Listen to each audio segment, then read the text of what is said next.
Mega Man X7. This is the game that many consider to be the worst in the X series. I've only played it a few times, and I've never liked it. So going into this review, I did not have high hopes. But I was genuinely shocked at how awful it was.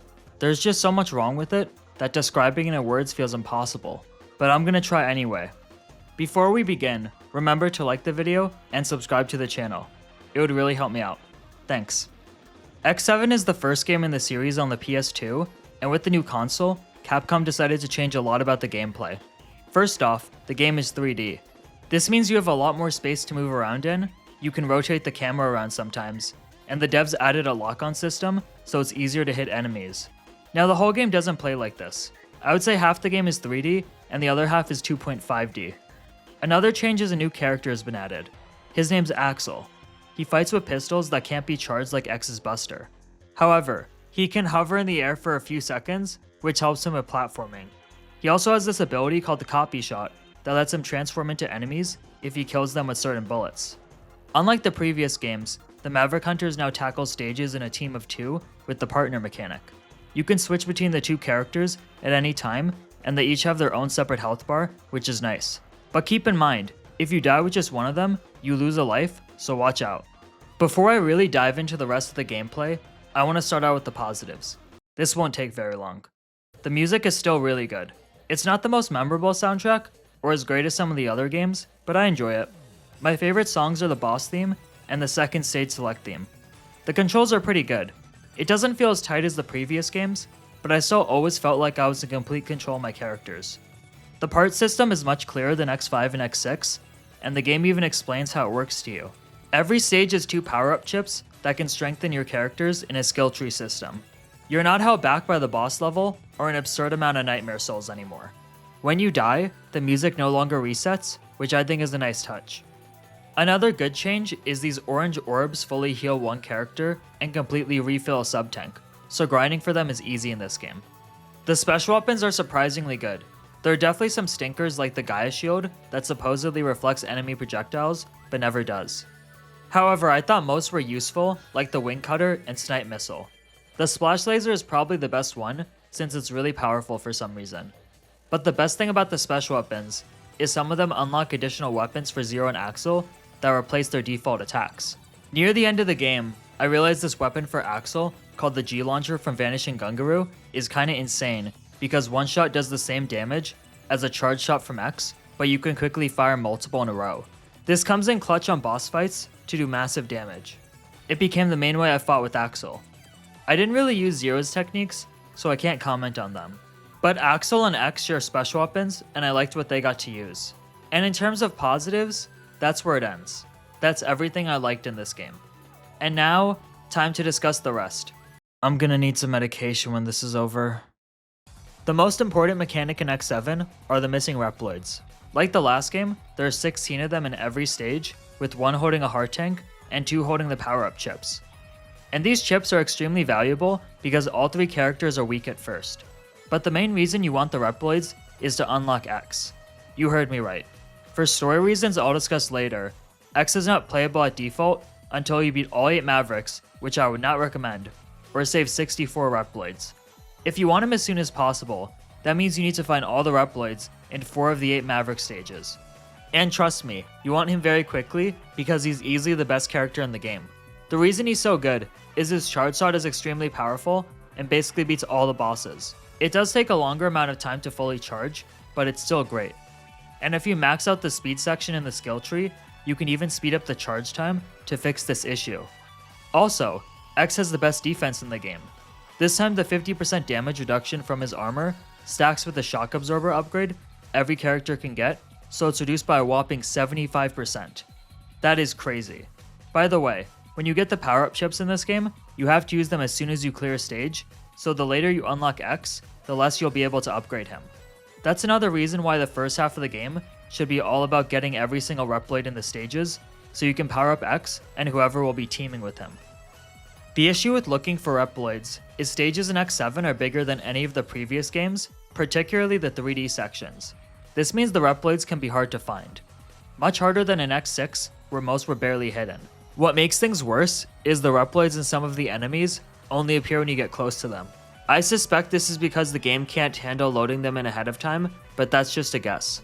Either way, in every level, I'm frantically looking everywhere on screen until these guys show up because you need them for everything. It's exhausting, and it's what I spent most of the game doing. I barely even registered looking for heart and sub-tanks because the Reploids are just more important, and you need to get so many of them. Eventually it hit me that X7 is like a collectathon. Believe me, I love those kind of games. The first Jak and Daxter is in my top 10 games of all time, but they suck when the collecting is tedious. And Mega Man X is not primarily about collecting things. It's about fast-paced platforming and action, which X7 fails at because the game is very slow-paced when you're in large 3D spaces looking for Reploids the whole time. Most stages in this game took me 15 to 20 minutes, which is just too long, especially when what I'm doing is not very interesting. Not to mention, the menus take forever in this game. Alia slowly goes through every Reploid you saved one at a time, like it's a big deal, and she reminds you each and every time that the chips upgrade your characters. I know chips help my characters, Alia. X has 7 of them. You also can't skip the in-game cutscenes, which waste my time when I game over on a boss and have to rewatch the intro cutscene. You know what the funny thing about the Reploid mechanic is? I haven't even mentioned the worst part yet. Remember in X6 how the nightmares could kill Reploids, and it was really frustrating because they were too fast and the deaths were permanent?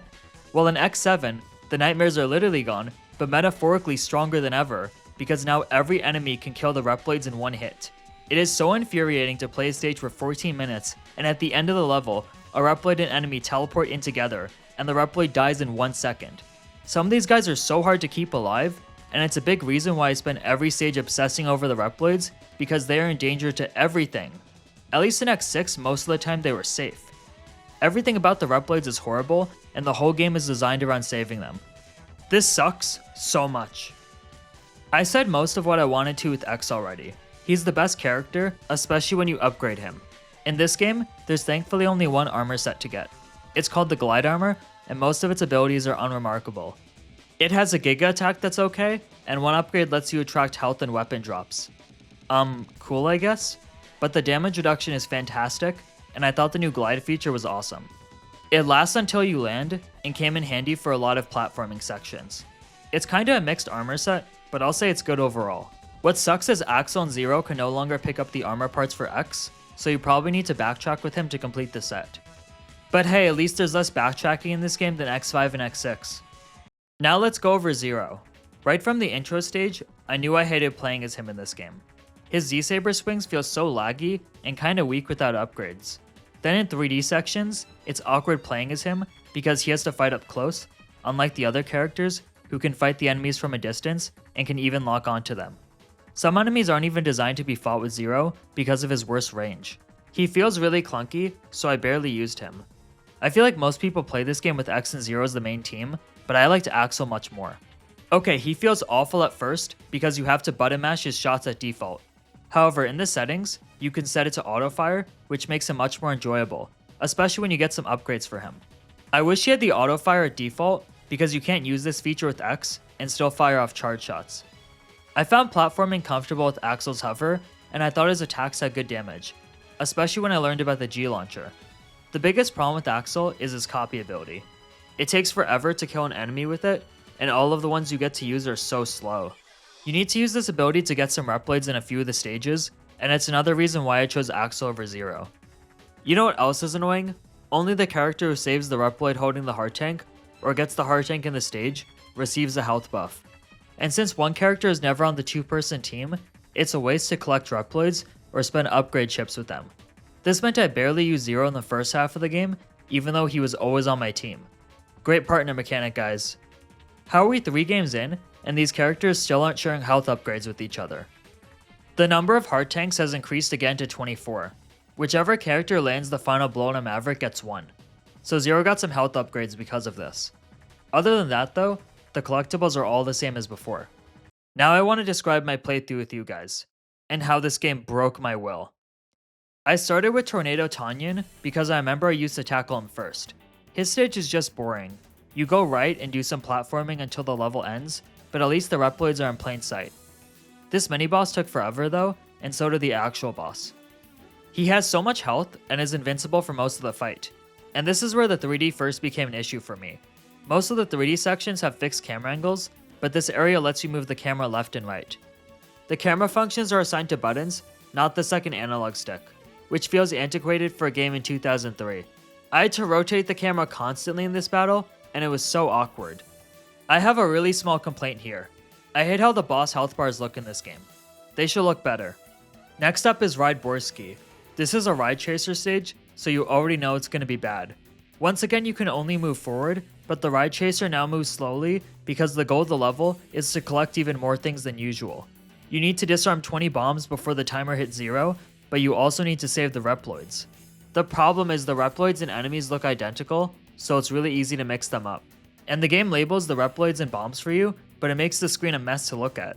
The stage is boring, but it didn't annoy me until this massive jump that intentionally makes it hard to grab the bombs and Reploid, meaning I had to loop back to save them. That really ticked me off, but at least this is the shortest stage in the game. Third, I did Snipe Anteater. The level is massive because to get everything, you need to go through it once normally, and then go through it upside down, both of which are blocked off by walls, so it kinda becomes a maze.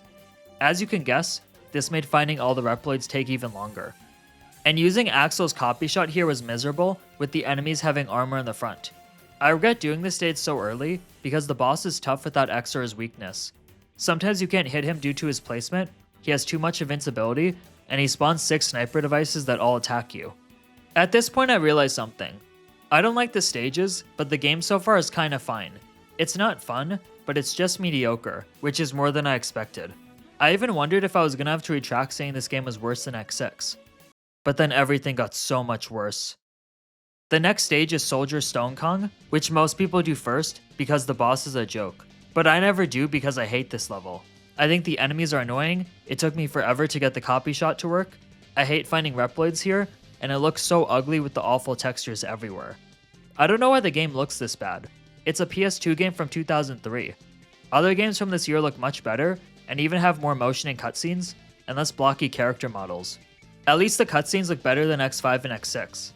The beginning and end of the game even have FMVs. Back to the stage, it's all in 2D, and what's odd about these sections is there's still a lock-on here, meaning you don't have to aim at the enemies, unlike the previous games. This makes the combat feel dumbed down, because now killing enemies amounts to pressing the square button, and that's it. I don't know why the lock-on wasn't disabled for these parts. Anyway, I beat Stone Kong and finally unlocked X. I backtracked for his armor parts, which thankfully can be used immediately when you get them, and then I took on Wing Krorang. This level sucks. The beginning section has you platforming on these planes looking for Reploids, and it takes so long. And one of the planes kills you if you stay on it long enough to grab the heart tank. What terrible game design is this? And every time you die, you need to watch your characters flying on their plane, which takes 15 seconds. And I had to intentionally game over here because I didn't know if I grabbed the heart tank, and I figured this was faster than going on the suicide plane again. You see, aside from the Reploids, collectibles in this game don't have a sound effect when you grab them for some reason. So multiple times I grabbed a heart tank and didn't even realize it. How do you mess this up? Every other game did this correctly. Splash Warfly was next, and his stage has some truly terrible fixed camera angles with this mini-boss. Otherwise, the stage was fine for now, but believe me, I'll have more to say about it soon. The boss is really hard without weaknesses, by the way. And I hate how much health these guys have. All the boss fights are so much longer than before. Flame Heinard is hands down the worst level in the game. It starts off fine, but then you get to this area where you need to save the Reploids quickly, or else these bombs will explode and kill them. And it is so hard to save all of them in time with these rotating lasers to dodge. I had to reset this stage twice, and on my third attempt, another Reploid died, so I just stopped caring and hoped he wasn't carrying a part I needed. I hate this section so much. You then get taken to a massive 3D area that took me 10 minutes to fully explore and was also really frustrating. But after 22 minutes, I finally arrived at the boss, and I'll let him introduce himself because he's a better talker than I am. Burn! Burn to the ground! Burn! Burn to the ground! Burn! Burn! Burn to the ground! Burn to the ground! Burn to the ground! Burn to the ground! Burn to the ground! Please kill me. He screams like this the entire fight, and the battle is already so frustrating since it's really hard to dodge all the attacks on screen. I haven't played this game since 2020 or maybe 2018. I remember this boss was bad, but I was not prepared for it to be this terrible. My jaw literally dropped because how did no one see how horrible this battle is? There's no way they playtested this. I wasn't even sure how to beat him until I realized you can lock him into only firing projectiles at you if you're near the front of the vehicle. But wow, this whole level is god-awful. Last is Vanishing Gungaroo, which is the ride armor stage. The first section has some horrendous fixed camera angles. Can you tell I don't like the 3D in this game? The ride armor is also so clunky and slow here. It sucks.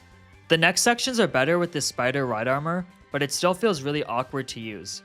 Anyway, I grabbed my first sub-tank here, and the boss fight takes an eternity since he has 2 phases, constantly dodges your attacks, and way too much health. But we're finally done with all the Maverick stages now. They sucked and only got worse as the game went on. Now we can move on to the final stages, right? Well, I can't, because I'm still missing the second sub-tank. I had no idea where it was, so I had to search through half the stages. I spent 40 minutes doing this, but I had no success, so I threw in the towel and looked it up. As it turns out, the sub-tank is in the first level I searched, Splash Warflies. I had already found the hard tank that was hidden by the camera angle, but the sub-tank was hidden the same way. The only method to find this is if you hug the boxes in this stage to grab the item because it's out of view. I was already hating the game at this point, but this made me upset. I miss when exploration actually meant exploring the stages instead of just touching every pixel on screen. What's ironic is I never even used the second sub-tank. The story in this game sucks too. X decides after 6 games of fighting Mavericks that it's pointless and retires. With the Maverick Hunters weakened in X's absence, a group of bounty hunters called Red Alert rise up. The group is named after their leader Red. Axel is a member but quits when they start hurting innocent people. Zero encounters Axel as he's running away and arrests him, but Red wants him back because of his useful copy ability. Red, trust me, it's not that great. Axel and Zero must then fight against Red Alert and its members, while X refuses to fight in another conflict. We find out later in the story, the reason Red Alert changed is Sigma corrupted the group. Did anyone else always think about Sigma from these games when they did Infinite Series and BC Calculus? Anyone watching take that class in high school? Leave a comment if you took BC Calculus, I'm curious. The main issue with this story is X himself. It's always been in his character to hate fighting, and I understand why he's sick of all these conflicts. However, X never comes up with an alternative because one doesn't exist in this story. Red and Sigma are not the kind of people you can negotiate with. So in this game, X is just chilling at the hunter base saying, "Why do Red Blades need to fight each other, bro?" And it makes him look really naive and unlikable. Especially when he regrets fighting Sigma in the past. Like, this guy has tried to destroy the planet multiple times. X made the right choice when he fought him. He's also indirectly responsible for Red Alert's rise in the first place. It's an extremely dumb premise that only exists so the player's forced to use Axel. What makes it worse is X's voice actor makes him sound really whiny. Yep, voice acting is back in English and it is quite bad. Obviously the worst is whoever voices Flame Hyanard, but everyone sounds miscast for their roles. Mainly Zero and Cygnus. Guess I never mentioned this guy before. Cygnus was introduced in X5 and is just the leader of the Maverick Hunters. Back to the voice acting, it sucks and not even in a so bad it's good way like X4. It's just not good. Okay, do as you please. To finish things, I've got to do it. To finish this once and for all. Yeah, let's show that Red Alert how it's done. One topic many people debate is what game is worse between X6 and X7. Both are awful, but for different reasons. X6 is a more frustrating game due to the nightmare effects, constant backtracking, and horrible stages. X7 is more tedious due to the constant collecting, extremely slow pacing, bad 3D sections, and dull combat. In my opinion, X7 is worse because when you know what you're doing, you can kinda play around the bad mechanics in X6 and make the experience feel closer to a good X game. X6 is also a more exciting game to play because of its faster pacing, and it doesn't feel clunky. It's just bad as opposed to being boring and bad. I can definitely understand why someone would dislike X6 more though. I think if you're going in completely blind, X6 is probably a worse game due to having more unexplained mechanics and unfair situations. In this scenario, X7 is more playable, but you're still going to be miserable and bored. We're now at my favorite section of the review, the endgame. Elia finds where Red is hiding, and we go to Palace Road. The stage is an auto-scroller where you're being chased by an enemy so fast, I literally outspeed him while walking. Wow. This level is so boring and long. Next up is the final stage, Crimson Palace. It suffers from the same problems as Gate 2, where it should have been 2 stages because it takes forever. You fight Red here, and it's not very hard, but it's another fight where you have to constantly rotate the camera around, which is annoying. Anyway, Red commits suicide for some reason, and then we're given 2 paths to choose from. The ride armor one on the right is much faster, so I'd recommend that. We arrive at the boss rush, which took me 20 minutes in this game because of how slow all the fights are. That's literally double the amount of time it took me in X4 for reference. By the time I finish, I've been playing this stage for 40 minutes. What a nightmare. The group confronts Sigma, and we get some meta commentary. You never give up, do you? Even when we break you down to scraps, you always come back. That's right, folks. I'll do it again and again. I will make X and Zero mine. 2 questions here. Why does Sigma sound like Beetlejuice? And at what point did this guy become a complete joke? Sigma's first phase was so dull that I was spacing out during it. I was bored during the final boss fight. How does that even happen? Now we get to the last phase, which is in 3D. You get a checkpoint before this phase, so you can fight him with full health. It's pretty easy. All I do is camp in this area to dodge his attacks, and spam the charge shot on him. The only thing you really have to watch out for is this punch attack. Sigma dies again, and you get a different ending depending on who dealt the final blow. Zero has a dream of X going Maverick that teases the Mega Man Zero series for the 2nd game in a row, and X and Axel basically have the same ending, where Axel wants to be a Maverick hunter, but X doesn't approve. X is such an asshole in this game. After beating Sigma, you can play New Game Plus, where you keep all the upgrades except the heart tanks. This lets you fully max out the skill trees for your characters. This is a nice feature because it adds replayability, but sadly it's in X7, which almost no one wants to replay. And that's it. I've covered all the content in the game, but we're not done yet. Last year a ROM hack was released called X7 Ends Edition. I'll link the creator in the description because I'm not sure how to pronounce his name. Like the other hacks I've covered, this fixes a lot of issues with the original game. The first one I noticed is you can fast forward in-game cutscenes by pressing the start button, which is really helpful. The voice acting is also not an issue anymore because it's in Japanese and you can't change it back to English. The developer must have hated the voice acting. On the bright side, Flame Heinard is no longer screaming at me every microsecond, so I can actually fight him without turning down the sound. Another big change is Zero has been buffed. His Z-Saber swings are much less laggy than before, and it makes him feel closer to how he played in the PS1 games. I used him over Axel as the second teammate, and he was pretty good, especially on boss fights. Although Axel is still solid, and his copy shot has been buffed to be faster. You still have to unlock X, but the requirements have been cut in half to needing just 32 Reploids or all the Reploids in 2 stages. This is pretty easy because I just did Ride Borsky and Tornado Tanyan first. 2 stages where the Reploids are all in plain sight. And boom, I'd X already. I don't have to play through half the game to get the best character anymore. This also removes backtracking for his light capsules. The missing Reploid mechanic has been improved in other ways as well. They die to enemies in 3 hits now, which is so much more forgiving and meant I wasn't terrified of losing them to unfair level design. None of them died this playthrough, not even in Flame Heinard's level. The heart tanks the Mavericks gave you when you defeated them have been removed, but now every character shares the health upgrades. So I can save the Reploids with anyone now, and actually use both characters on the team. The heart tanks and other collectibles have sound effects, so thankfully I now know when they've been collected. One of the best changes is some awful camera angles have been fixed, like this part in Splash Warfly stage. I think the camera movement is also faster in this version, so fights like Red are more comfortable. That's not the only thing that's faster. The menus are sped up, with all the Reploids you saved appearing almost instantly on screen, and upgrading your characters is a lot quicker. I messed up my skill tree for X a bit in the original game by missing out on the faster charge speed upgrade, but this time around I didn't make the same mistake. And it made the game more enjoyable, since I can now quickly fire off my charge shots. The Palace Road stage is an actual chase now, with the level being sped up, so I don't fall asleep and can beat it quicker. The last big change is the bosses have been nerfed. Like Splash Warfly does less damage, Snipe Anteater has less annoying sniper devices to hit you with, and reduced invincibility, and Vanishing Gungaru's massive health bar has been cut down. Even Sigma got nerfed. He has less health than before, and was super easy with my faster charge shot. I didn't even use a sub-tank on him. These are all great changes, but you're probably wondering if they make X7 a good game. I'd say they make it more enjoyable, but it's still a dull collectathon with annoying stages, bad camera angles, boring combat, and slow pacing. The changes definitely help, but X7's core game design is inherently not very fun. I'd say I had an awful time playing the original version and an okay time with N's Edition. It's easily the best way to play X7, but I can't say it's a good game. Still, I'm really grateful this exists, and I definitely will play it again, instead of skipping over X7 like I've done for years now.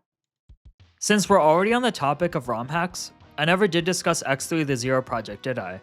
Well, I recently played it for the first time, so let's talk about it. The Zero Project was created by Justin 3009 and adds a lot of quality of life fixes to X3.